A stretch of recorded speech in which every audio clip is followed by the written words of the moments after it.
and the Congress who could have oversight.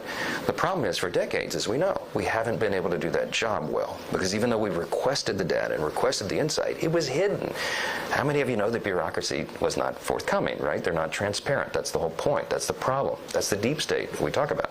So they were hiding from Congress. We didn't know that USAID was funding drag shows in Peru or whatever, transgender operas in Colombia or whatever, I mean, it's madness. But Elon has cracked the code. He is now inside the agencies. He's created these algorithms that are constantly crawling through the data, and as he told me in his office, the data doesn't lie. We're going to be able to get the information. We're going to be able to transform the way the federal government works at the end of this, and that is a very exciting prospect. It is truly a revolutionary moment for the nation. Republicans are trying to mask their inability to govern with the same kind of empty worship and evidence-free declarations they used in the campaign. So even though Speaker Mike Johnson keeps claiming that transparency suddenly exists because Elon Musk is here, the reality just doesn't agree. A federal judge yesterday was saying that they didn't know who the Doge administrator was and was asking the lawyer for the administration who it was, and the lawyer responded, "I don't know the answer to that. Can you tell us who the administrator of Doge is?" Again, I've been asked and answered this question. Elon Musk is overseeing Doge. No, Elon Musk is a special government employee, which I've also been asked and have answered that question as well. There are career officials at Doge. There are political appointees at Doge. I'm not going to reveal the name of that individual from this podium. I'm happy to follow up and provide that to you. But we've been incredibly transparent about the way that Doge is working. It's kind of hard to be the most transparent administration in history that's cleaning up the corrupt deep state when in the same breath you refuse to name who runs the organization that your party sometimes claims is being run by Elon Musk. It might be because they realize that they're no longer just trying to pass off their simplistic lies to MAGA. So who is in charge of Doge? The President of the United States. He's the administrator of Doge? No, the Doge is what was formerly U.S. Digital Services. It's an agency of the federal government that reports into the Executive Office of the President, which reports to the President of the United States. Okay. The way that Article 2 works is a president wins an election, and then he appoints staff, including myself, including Mike Waltz, including Susie Wiles, yes, including Elon Musk, and those staff report to him. Okay, well aware. So Elon Musk, a week ago, answered a question about transparency at Doge. This is how he spoke about Doge.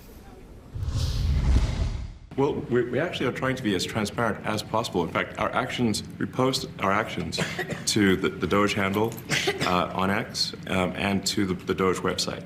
So all of our actions are maximally transparent. You hear him there. We post our actions. All of our actions are maximally transparent. Does Elon Musk know he's not in charge of Doge? Again, the president runs the government, then the president appoints advisors, including Elon, including myself. Thumb-faced Stephen Miller gnarled and showed his teeth when he couldn't hide the fact that they're allowing Elon Musk to do whatever he wants throughout the government. Now, remember when the president himself accidentally admitted that he has no idea who Elon Musk has brought on to execute the actions against Americans. Remember this? Some of these Doge engineers that Elon Musk has helping him are as young as 19 years old. That's good. They're very smart, though, Peter. They're like you. They're very smart people. Thank you. Have you met any of these guys? No, I haven't seen them. They work actually out of the White House. They're smart people, unlike what they do in the control towers. There's a reason this administration of incompetence and unearned glory has been firing some very important people from some very important jobs, like overseeing and maintaining nuclear weapons, some veteran affairs people, taking care of the 9/11 first responders' ongoing health issues, and professionals attempting to limit the spread of bird flu. It's because they simply don't know what the hell they're doing. Their only objective has been to take our money while spreading hate and division. Now, if you believe the White House, it's not even clear who runs Doge. According to the Trump administration, it's not Elon Musk. In a recent court filing under penalty of perjury, a White House official named Joshua Fisher declares, quote, Mr. Musk is an employee in the White House office. He's not an employee of the U.S. Doge Service or U.S. Doge Service Temporary Organization.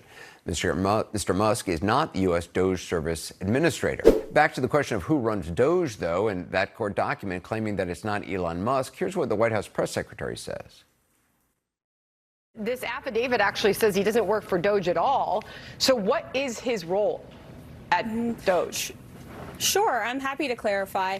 Elon Musk is a special government employee here at the White House, serving at the direction of the President of the United States, Donald Trump.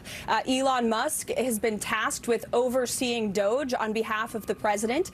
So the sworn statement says Elon Musk is, quote, not the Doge service administrator. The president's press secretary says he oversees it. A short time later, the president himself weighed in without exactly clearing things up. Elon is, to me, a patriot. So, you know, you could call him an employee, you could call him a consultant, you could call him whatever you want, but he's a patriot. The president seems to have given him broad authority to do lots of things. And it's not like Musk isn't openly suggesting the very same thing. He's been talking about that quite openly, implying that he is making decisions and is not merely advising the president. Remember the tweet, we spent the weekend feeding USAID into the wood chipper. Could have gone to some great parties, did that instead. That doesn't sound like the words of someone who's just doing a little fact-finding, then reporting back to the boss. Yes, governing and representing the American people is a lot different than campaigning and complaining about your political opposition. And these losers just can't stop running into the brick walls that they keep putting in front of themselves. The safety of not having to deal with the legislative branch with a pulse has helped them this far. So do you believe the president has the unilateral authority to cancel funds appropriated by Congress? Well, what we're seeing play out is this wrestle between the three branches of government. Yep. We'll find out. And this is the beauty of the system. You don't have a point of view? Well, listen, I believe in the Constitution, right? I believe this is how we test the Constitution. And people have said, oh, this is a constitutional crisis. And I say exactly the opposite. It's proving to work. We have the courts playing in. We have Congress who will play in.